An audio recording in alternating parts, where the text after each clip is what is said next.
Hello दोस्तों, क्या हाल चाल। सब बढ़िया। मैं हूं आपका दोस्त और होस्ट विजय। आज मैं फिर से बात करने वाला हूं मेरी गाड़ी CB200X की। एक साल पहले मैंने यहीं पर ही वीडियो बनाई थी मेरे 5000 किलोमीटर पूरे होने की।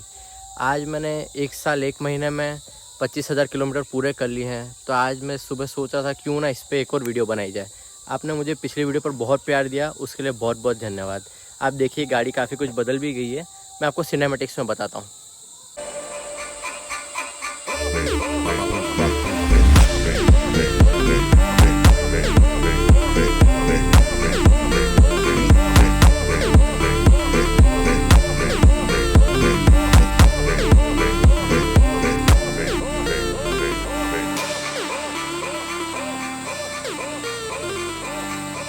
तो जैसे आपने अभी सिनेमेटिक्स देख ही लिए होंगे। अभी ये गाड़ी को हो गए हैं 25,000 किलोमीटर। मेरे मीटर में जो प्रॉब्लम आ रहा था, जो मैं आप लोगों को बता रहा था कि इसमें पानी जम जाता है, फॉग जम जाता है बारिश के मौसम में, वो इशू रिसॉल्व हो गया है। मुझे थोड़ी मशक्क़त करनी पड़ी कंपनी के साथ, पर आखिरकार कंपनी वालों ने मुझे वारंटी में ही मीटर चेंज करके दे दिया है। मेरा मीटर चेंज हुआ था लगभग 19,800 किलोमीटर पे। तो अब देखते हैं कि अभी नए मीटर में कितनी रीडिंग आई है। लगभग 25,000 हो जाना चाहिए मेरे हिसाब से। तो आइए देखते हैं मीटर में कितनी रीडिंग आ रही है। मेरे हिसाब से 5,000 समथिंग कुछ आनी चाहिए। देखिए 5,143, तो मतलब 19,800 और 5,143, लगभग 25,000 किलोमीटर इसको हो चुके हैं। तो मैं इसके बारे में बताने वाला हूँ, वही चीज़ है जो मुझे इतना राइड करने के बाद क्या फ़ील हुई, क्या अच्छा लगा, क्या बुरा लगा। पर एक बात तो कहनी पड़ेगी, गाड़ी तो है टॉप नॉच, और बनने के बाद भी बेबी GS जैसी लगती है। मैंने इसमें काफ़ी कुछ एसेसरीज ऐड करवा रखी है, इसकी भी अलग से वीडियो बनाएंगे। हाल फिलहाल तो इसके गुड और बैड पर जाते हैं 25,000 किलोमीटर के रिव्यू पे। तो सबसे पहले आप देख सकते हैं इसके बल्कि लुक्स तो काफ़ी उभर कर आ रहे हैं। बहुत कुछ ऐड ऑन भी कर दिया है, जैसे मैंने वाइज़र लगा दिया है, हेवी लाइट्स लगा दी है, मिनी ड्राइव भी लगा दी है मैंने लाइट के लिए। क्योंकि आपको पता है, पुराना वीडियो अगर आपने देखा है तो आपको पता ही होगा इसकी हेडलाइट कितनी ख़राब है। अगर आपने पुराना वीडियो नहीं देखा तो मैं ऊपर एक लिंक शेयर कर देता हूँ, आप उस पर देख लीजिएगा। सबसे पहले जाते हैं इसके लुक्स पे। इसके लुक्स बहुत ही अच्छे आते हैं। जब भी मैं कहीं ट्रैफिक में या कहीं सिग्नल पे खड़ा रहता हूँ तो लोग इसे काफ़ी नोटिस करते हैं। मैंने इसमें एडवेंचर भी लिखवाया हुआ था, पर वो कलर के साथ थोड़ा बहुत निकल गया है, इस पे बाद में आएंगे। बाकी गाड़ी लुक्स के हिसाब से बहुत ही शानदार लगती है। अगर आप एक अफोर्डेबल प्राइस में बल्कि लुकिंग गाड़ी ढूंढ रहे हैं और आप गाड़ी बनाना चाहते हैं तो ये गाड़ी आपके लिए बहुत अच्छी है। तो अब दूसरी चीज़, इसमें आते हैं माइलेज पे। अगर कोई भी आप गाड़ी लेते हैं तो लॉन्ग टर्म में आप यूज़ करते हैं तो आपको उसका माइलेज का आइडिया आ जाता है। जैसे मैंने जब ये गाड़ी ली थी तब जब मैंने कुछ भी एसेसरीज नहीं लगाई थी, जब मुझे माइलेज लगभग दे रही थी ये 40 to 45 का, और मतलब सिटी में भी 40 के आसपास दे रही थी और हाईवे पे 45 के आसपास का, क्योंकि तब ये लाइट वेट थी। पर जब मैंने इसमें एसेसरीज लगवाई, लेग गार्ड लगवाया, फिर पीछे कैरियर लगवाया, पीछे टॉप बॉक्स लगवाया, तो थोड़ा बहुत तो माइलेज प्लस माइनस होना ही था। तो इतना फिर भी असर नहीं पड़ा। जैसे मैंने राइड की थी, उदयपुर की राइड की, मैंने MP की राइड की, तो भी लगभग मुझे ऑन सिटी तो ये मुझे दे देती थी लगभग 35 का माइलेज। इसकी 11 लीटर की टंकी है। अगर आप एक बार फुल करवा लेते हैं तो लगभग सिटी यूज़ करें तो आपकी 330-370 किलोमीटर के अराउंड ये चल जाती है। और अगर हाईवे की बात करते हैं, हाईवे में अगर ये जाती है तो लगभग ये 40-41 का माइलेज दे देती है। अगर आप टॉप हाईवे पे चल रहे हैं, एक ही स्पीड पे चल रहे हैं। वैसे भी ये गाड़ी की टॉप स्पीड 120 से ज़्यादा नहीं है, 120 से ऊपर जाती नहीं है ये गाड़ी।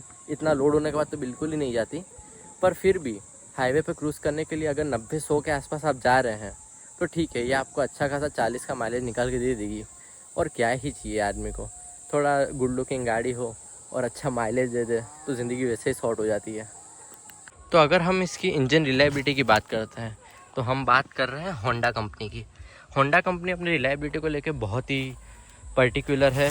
वो सबसे ज़्यादा फोकस इस चीज़ पे करती है कि कस्टमर एक्सपीरियंस अच्छा होना चाहिए गाड़ी चलने पर। तो मैंने 25,000 किलोमीटर चलाई है और मुझे एक बात तो बोलनी पड़ेगी, इसकी इंजन रिलायबिलिटी बहुत ही अच्छी है। इसका मेंटेनेंस कॉस्ट बहुत कम है। मेंटेनेंस कॉस्ट पे बात में आएंगे, अगला टॉपिक वो लेंगे। पर इसकी इंजन रिलायबिलिटी बहुत ही शानदार है। इवन मैं एयर कूल्ड होने के बावजूद भी मैंने इस गाड़ी को उदयपुर से वडोदरा वन शॉट लेकर आया हूँ, जो कि है यहाँ से 360 किलोमीटर।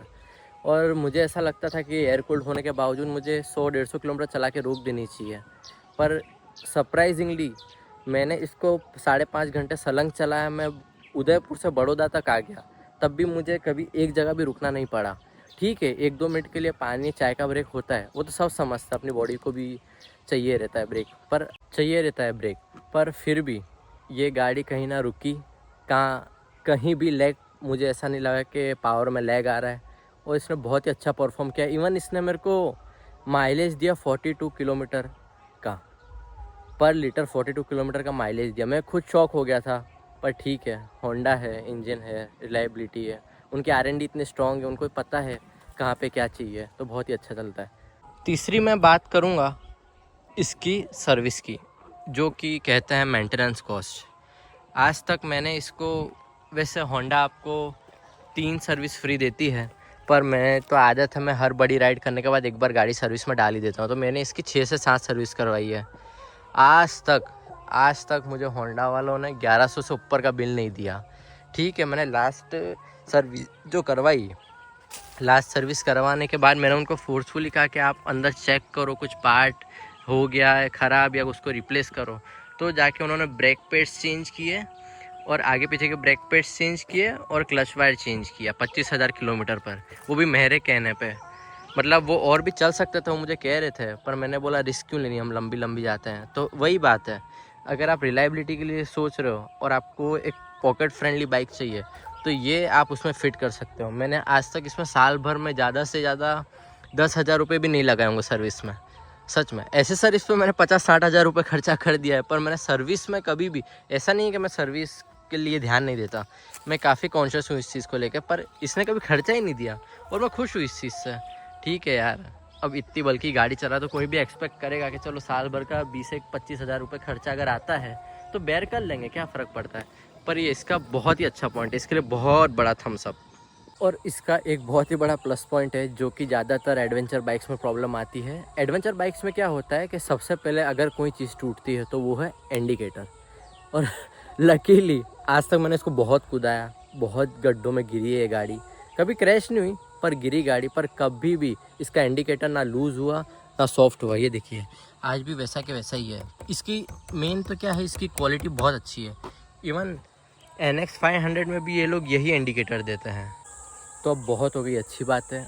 अब कुछ इसमें जो छोटे मोटे ड्रॉबैक्स हैं, पिछले जो मुझे लगते थे उससे तो काफ़ी कुछ मैंने रिसॉल्व हो गए हैं, पर इसमें जो भी छोटे मोटे ड्रॉबैक्स हैं जो मुझे लगते हैं, वो मैं इसके बारे में बताता हूँ। तो सबसे पहले मुझे इसका जो मेजर ड्रॉबैक लगता है, वो लगता है इसकी ब्रेकिंग। इसकी जो पीछे की ब्रेकिंग है, ये डिस्क ब्रेक होने के बावजूद भी इतना इफ़ेक्टिव नहीं है। आपको ऐसा ही फील होगा कि ड्रम ब्रेक करवा रखी है। पर ओवर द टाइम मैंने इसमें सस्पेंशन की भी बात की थी कि अगर सस्पेंशन थोड़ा स्टिफ से सॉफ्ट हो जाता, तो मुझे कस्टमर केयर के द्वारा बोला गया था कि नहीं, आप जैसे ही गाड़ी चलाएंगे तो गाड़ी का सस्पेंशन सॉफ्ट हो जाएगा चलते चलते। पर मुझे ये नहीं पता था वो ये कहना चाह रहे कि आप यूज टू हो जाएंगे, फिर आप कंप्लेन करना बंद कर देंगे। पर ठीक है, एक बार इसमें जब वज़न बढ़ जाता है गाड़ी में, सब एसेसरीज लग जाती है, तो ये काफ़ी हैवी फील होती है और काफ़ी स्टेबल चलती है। तो उसके लिए स्टिफ सस्पेंशन तो चाहिए, तो वो प्रॉब्लम तो एक सॉल्व हो गई है। दूसरी चीज़ जो मुझे फील होती है वो इसकी कलर क्वालिटी। गाड़ी है फैब्रिक बॉडी, ठीक है, फैब्रिक बॉडी तो है, वो मैं समझता हूँ, पर इसकी कलर क्वालिटी दूसरों के मुकाबले काफ़ी डाउन है। जैसे देखिए, मैंने जैसे फ्रंट में इसमें एडवेंचर लिखवा रखा था, तो मैं महीने में 1 या 2 बार वॉश करवाता हूँ, उसके बाद भी ये देखिए इसके कलर निकल रहा है। इवन आप इसको पील ऑफ भी कर सकता हूँ ऐसे निकाल के, ये डायरेक्ट ऐसे निकल भी जाएगा। मुझे लगता है ये एक दिन ऐसे करते करते यहाँ तक कलर साफ़ हो जाएगा। पर ठीक है, ओवर द टाइम धूप वूप सब समझते हैं, पर मैंने कभी दूसरी गाड़ी में दिक्कत नहीं देखी। ये देखिए, इवन जहाँ मैं बैठता हूँ यहाँ पे तो मैंने कोई स्टिकरिंग नहीं कर रखी, उसके बाद भी इसका कलर निकल रहा है। देखिए, ओवर द टाइम अगर लगा तो इसमें रैप करवा सकते हैं। दूसरी चीज़ यहाँ, ये देखिए, ये मेरा फुट पैग है।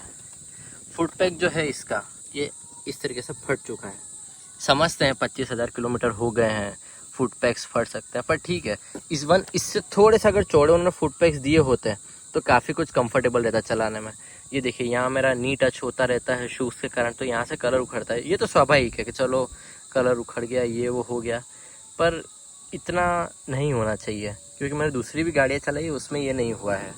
और चीज़ जो मुझे इसकी थोड़ी ठीक नहीं लगती है वो है इसका ये पार्ट जो है इन्होंने अलग ही मटेरियल का दे रखा है। ये ग्लॉसी फिनिश दे रखी है, ये थोड़ा रफ फिनिश है। इवन ये पार्ट एक्टिवा में भी आता है और ये ओवर द टाइम क्या धूप में पड़ी पड़ी गाड़ी के ये थोड़ा सफ़ेद पड़ जाता है। आप समझते हैं जैसे एक्टिवा में नहीं सफ़ेद हो जाता वैसा, पर अगर कंपनी इसमें इसकी जगह यही ग्लॉसी दे देती तो ये प्रॉब्लम सॉल्व हो जाती। और मेन तो क्या है, सर्विस सेंटर में जाते हैं तो हर बार वो पॉलिश करने का कहते हैं। पॉलिश में करवा भी देता हूँ, मुझे ऐसा नहीं है, मैं पॉलिश करवा देता हूँ, पर फिर 3 दिन बाद वो ऐसा कि ऐसा ही हो जाता है।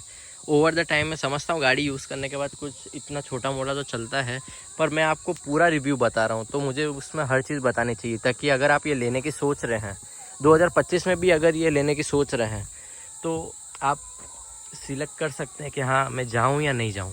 बाकी मेरा इसके साथ ओवरऑल एक्सपीरियंस बहुत ही अच्छा है। अगर आप 200 सीसी के सेगमेंट में एडवेंचर में घुसना चाहते हैं तो ये गाड़ी आपके लिए बहुत ही सही है। और दूसरी एक चीज़, इसके आप अगर कुछ भी पार्ट्स लगवाएं तो मेरा रिकमेंडेशन यही है कि आप ब्रांडेड कंपनी के ही लगवाएं। जैसे मैंने लगवा रखे हैं बैंडिडोस के, इसमें सब नट टू नट फिटिंग आता है। इवन मैंने जो टॉप बॉक्स भी लगवा रखा है ये भी मैंने जाना कंपनी का लगवा रखा है, ताकि ऐसा नहीं हो कि गाड़ी चले और ये स्टडी ना रहे। ये काफ़ी स्टडी है। ये मैंने इंदौर से लिया था, राइडर जंक्शन से, वहाँ मुझे काफ़ी सस्ता पड़ गया था तो वहाँ से लिया था। अगर आप नट टू नट फिटिंग में जाएंगे तो आपको कभी भी ये फिक्र नहीं करनी पड़ेगी कि कुछ पार्ट्स हिल रहा है। मुझे आज तक कुछ भी ऐसा फील नहीं हुआ, इतना सब स्टडी फिटिंग के बावजूद, कि नहीं कुछ पार्ट हिल रहा है, कहीं से आवाज़ आ रही है। गाड़ी जैसी चलती थी अभी भी वैसी ही चलती है। और सबसे मेन बात, 25,000 किलोमीटर हो गए फिर भी इसके टायर कंडीशन अभी भी काफ़ी हद तक दूसरी गाड़ियों को देखते हैं तो उसके मुकाबले बहुत सही है। ये देखिए मैं ज़्यादा कॉर्नरिंग नहीं करता इसलिए साइड के टायर्स तो सेफ़ है, पर जो सेंटर टायर है ये हाईवे के कारण ही है। इन्होंने मुझे बारिश में भी अच्छा, बारिश में भी कभी ऐसी स्लिप होने जैसी लगी नहीं मुझे गाड़ी। बारिश में भी बहुत कंफर्टेबल चलती है, ऑफ रोड में भी बहुत अच्छी चलती है और हाईवे पे तो बहुत ही शानदार चलती है। आपको कभी फील ही नहीं होगा, जैसे ही आप अगर हैंडल छोड़ते भी हैं तो भी ये काफ़ी स्टेबिलिटी दिखाती है, बहुत सीधी चलती है। और लुक के बारे में तो क्या ही कहूँ मैं आपको। और जैसे कि आपको पता है अभी होंडा ने CB200X को ही थोड़ा सा मॉडिफाई के कुछ फीचर्स बढ़ा के इसको NX200 के नाम से लॉन्च किया है। उसमें इन्होंने चेंज की है सबसे पहले ये मीटर, ये डिजिटल कंसोल की जगह उसमें आता है TFT मीटर, जो कि लगभग ये साइज़ का आता है। NX200 भी अपने पास रिव्यू के लिए आने वाली है बहुत ही जल्द। हम इसका और उसका आपको साइड बाय साइड कंपैरिजन करके बताएंगे कि दोनों में क्या फ़र्क है और क्या चेंजेस आए हैं। 2-3 चीज़ें जो मुझे बर्बली याद है मैं आपको बता देता हूँ। उसमें सबसे पहले इसमें क्या सिंगल चैनल ABS दिया हुआ है, और उसमें क्या है front end back double channel ABS दिया हुआ है। और इसका ABS भी बहुत अच्छा काम करता है। उसका मैंने ट्रायल नहीं किया है, अभी वो जब गाड़ी आएगी तब ट्रायल करके बताएंगे और आपको साइड बाय साइड कंपैरिजन करके बताएंगे। अगर आपको दोनों का कंपैरिजन चाहिए 2024 एंड 2025 CB200X और NX200X का कंपैरिजन चाहिए तो आप मुझे कमेंट सेक्शन में लिख के बताएं, मैं बहुत ही जल्दी लाऊंगा। और आप मुझे लुक बताएं, ये गाड़ी का लुक कैसा लग रहा है। चलिए तो अब काफ़ी बातें हो गई है। 25,000 किलोमीटर चलाने के बाद ये गाड़ी जो लास्ट जो प्रिडिक्शन तो नहीं, फाइनल वर्डिक्ट, मुझे नाम याद नहीं आ रहा था, वर्ड याद नहीं आ रहा, फाइनल वर्डिक्ट जो कह सकते हैं वो कह सकते हैं इसका बहुत बड़ा थम्स अप। 25,000 किलोमीटर पर बहुत ही अच्छी गाड़ी ने परफॉर्म किया है। कहीं भी ऐसा मुझे लगा नहीं कि पावर ले गया, ऐसा कुछ, बहुत ही शानदार है। अगर आप टूरर वर्जन में जा रहे हैं और आपको स्टार्ट ही करना है एडवेंचर के लिए, मेरी तरफ से बहुत बड़ा थम्स अप है। आपके रेंज में भी आ जाएगी, आपको अच्छी पावर डिलीवरी देगी, आपको अटेंशन मिलेगा और लोग देख के लगेंगे, मुड़ मुड़ के देखेंगे कौन सी गाड़ी है। इवन बड़ौदा में भी ये 7 या 10 गाड़ियाँ कुछ है, जिसमें छठी गाड़ी मेरी ही दी थी। मुझे 4-5 लोग भाई भी मिले जिनके पास 200X मिली थी। मैं अहमदाबाद गया था, वहाँ पे मुझे हाईवे पे एक बंदे ने क्रॉस में आके रोक के पूछा था, उसके पास भी CB200X थी, उसने जस्ट नहीं ली थी। वो इतना क्यूरियस था कि आपने कहाँ से पार्ट्स लिए, क्या लिए। मैंने उसको यूट्यूब का लिंक दिया है, वो देखेगा तो उसको पता चल जाएगा। और इसके पार्ट्स पे भी बहुत ही जल्दी वीडियो आने वाली है कि मैंने इस पर कितना मॉडिफिकेशन में खर्चा किया है, छोटे से लेकर बड़े से बड़ा मॉडिफिकेशन, उस सब का बताऊँगा। तो अभी के लिए इतना ही, अब मिलते हैं नेक्स्ट वीडियो में। अब वीडियो जैसी ही आती रहेगी 2 वीक में 1 वीक में एक बार, तो आप जल्दी से जल्दी सब्सक्राइब कर लो और मेरे चैनल को लाइक करो, शेयर करो। तो मिलते हैं बहुत ही जल्दी। चलो बाय।